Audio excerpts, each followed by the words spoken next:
My first guest joins me in studio, Mr. Dean Janes. He is the CEO of Imaging3. IMGG is their stock symbol. Dean, good to see you. Good to see you too, Don.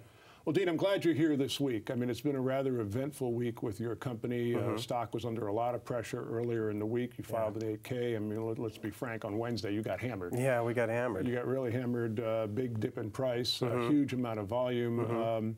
I'm sure that people who've been following the company here on MoneyTV, have become maybe shareholders of the company, are concerned. So I'm going to just say, what the heck happened? Well, there's a lot of news that have been coming out, and I've had to wait for the majority of it to take place before I can even come on here or put any press out. You know, we have to file 8Ks, make everything public. But, you know, there's been two large dilutive issuances that we've put out there with two of the recent institutional investing companies that we worked with. And one, we were in court fighting out this dilutive issuance, and we negotiated you know, a better deal. That 8K was recently released in, I think, March, and then you know, we just worked out the deal with the other institutional investor. So there's a huge overhang in stock out there for our company. So, you know, I think investors are reacting to that and seeing that huge overhang and really worried about it.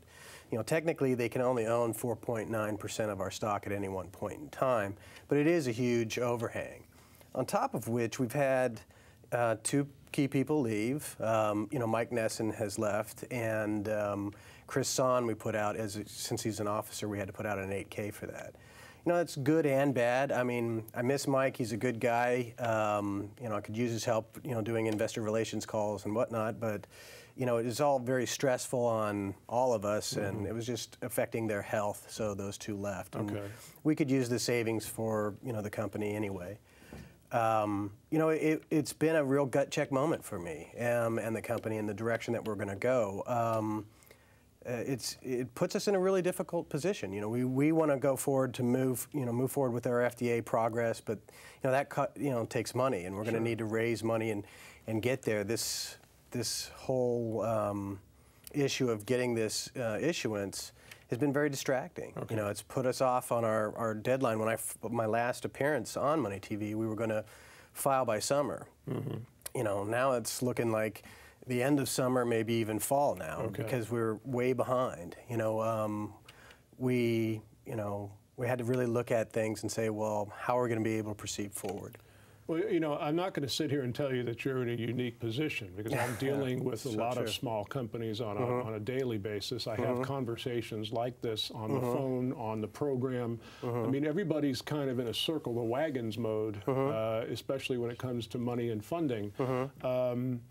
But let's talk about you know, the future going forward, because I'm sure that's what a lot of people watching right now and listening are wanting to hear from you.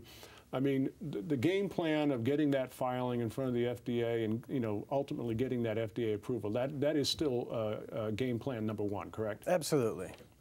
And, you know, that was what I was saying. The gut check moment is it looks on the face of it that this is overwhelmingly bad for the company.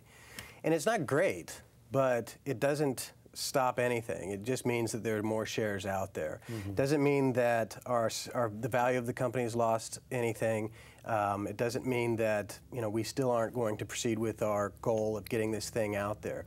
It's just a huge inconvenience for us, and it makes things a lot more difficult for us to raise money and to move forward. So, you know, the status of where we want to go is still there. We want to be able to, you know, finish our FDA filing, get it in front of the FDA.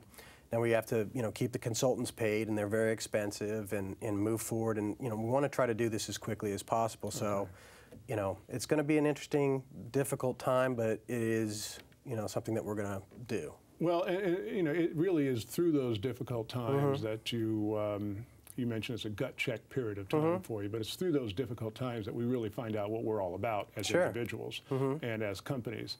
Now, through this process, as you mentioned, you're going to have to generate more incoming funding, because until you can get FDA approval, you can't sell machines, you can't create revenue from that standpoint. So the way the company is run is still through inbound investment dollars, whether it be from an institutional investor or a private investor and that type of thing.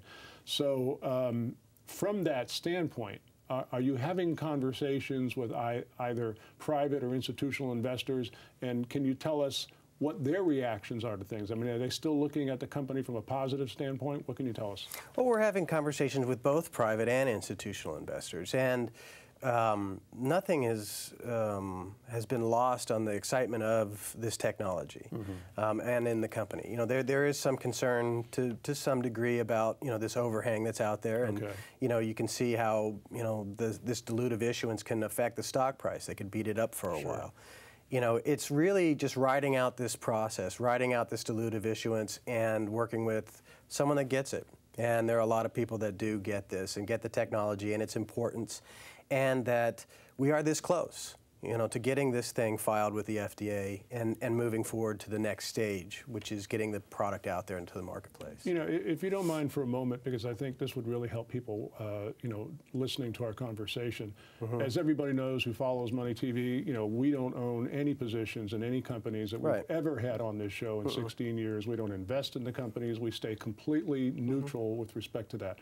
But why don't you and I role play for a second? Pretend that I'm a shareholder in a company. I picked up the phone and said, Dean, you know, my investment, I'm worried about this. I came into the company at 25 cents a share. Now it's around 2 cents a share. Can you calm my nerves because my wife's driving me crazy? Well, I tell everyone the same thing is, you know, this is just a period of, you know, where we're going to have to ride it out.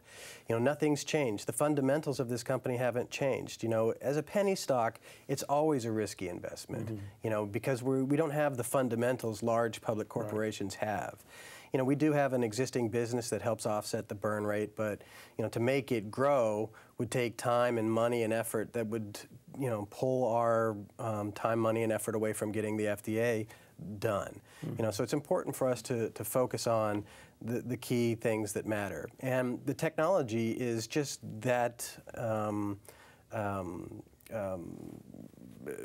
big of an idea in the medical industry that it's going to have a huge impact in it. So nothing's really changed here other than that, you know, there's an inconvenient, you know, large issuance of shares to a large investor that may just throw it out there in the marketplace.